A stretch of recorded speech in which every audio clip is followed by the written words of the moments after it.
Don in London, hello. My daily video, and it's October 19th, all about recovery from addiction to either substance or behaviour. My addictive substance, alcohol, my behaviour, equally addictive for me, around people, places and things, work and relationships, trying to be perfect, extremes of behaviour, exhausting, and eventually seeking oblivion with drink because I just couldn't cope. And it was a very gradual process, but actually the first drink did the damage. It took the edge off me, and it took the edge off my life.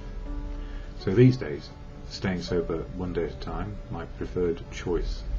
As long as I keep on track and stay in recovery, my preferred choice is sobriety, and not drinking, and not behaving like a lunatic.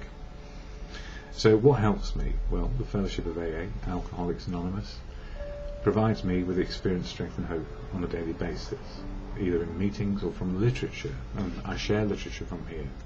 I don't speak for AA, never can, never will. It's full of unique, authentic people who speak for themselves, their experience, strength and hope, where they will. So here, Daily Reflections, this book is 1 page a day, meditation, to help with recovery and staying sober. And it's like a mental jogger, because we need one on a daily basis to remind ourselves that sober is better than the alternative, to be more addictive to extremes of drinking or behaviour, for me. So these daily readings really help. And October is all about step 10 of the 12-step program. Step 10 all about doing a personal inventory on a daily basis of what is working and what is not working for us. And what works for us is making good choices, being open, honest and willing to change our attitude and behaviour when we need to, and often we need to, because otherwise we go back to blaming and trying to fix the world rather than the problem, which is us. So for today, October 19th, in the Daily Reflection, it talks about AA's main taproot. The principle that we shall find no enduring strength until we first admit complete defeat is the main taproot from which our whole society has sprung and flowered.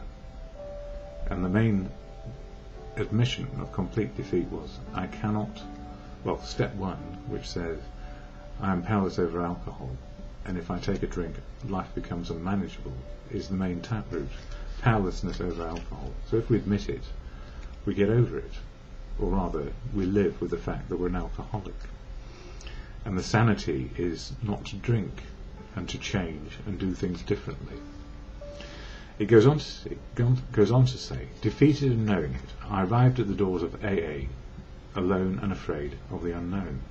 A power outside of myself had picked me up off my bed, guided me to the phone book, then to the bus stop, and through the doors of Alcoholics Anonymous. Or in my case, it was a very worried sister who drove me to my first meeting and said, go in there and sort yourself out. And I was a very poor student, so it did take a bit of work to actually realise that I was an alcoholic, admit and accept it, and then do something about it. And I needed help. And where did I get it? I got it in fellowship. It may not be the only way, but it's the only way it worked for me. Once inside AA, I experienced a sense of being loved and accepted, or in other words, same size as everybody else in the room. No better, no worse, just the same. Something I had not felt since my early childhood, a sense of belonging. May I never lose the sense of wonder I experienced on that first evening with AA, or in my case, some years later when I went back to my second meeting. And it's not me criticising AA, it's me saying I couldn't hear it because I wasn't ready.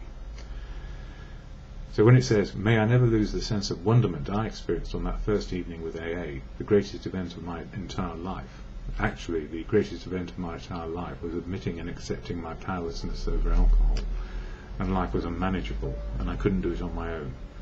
And that was a very dark night, a night of the long knives. But these days, those dark nights are not like that. Dark nights are because it's dark. And when I'm alone or fearful, which can happen, I can pick up the phone, and if I have 100 numbers in my telephone number, there will be someone in there who may be awake somewhere around the world, or a social network, or simply my sponsor. All good. I don't have to do it on my own. I'm not alone anymore. And when I feel fearful, or things aren't quite right in my head, the serenity prayer to God or good conscience helps me as a meditation, as does everything in this book, all about 12 steps.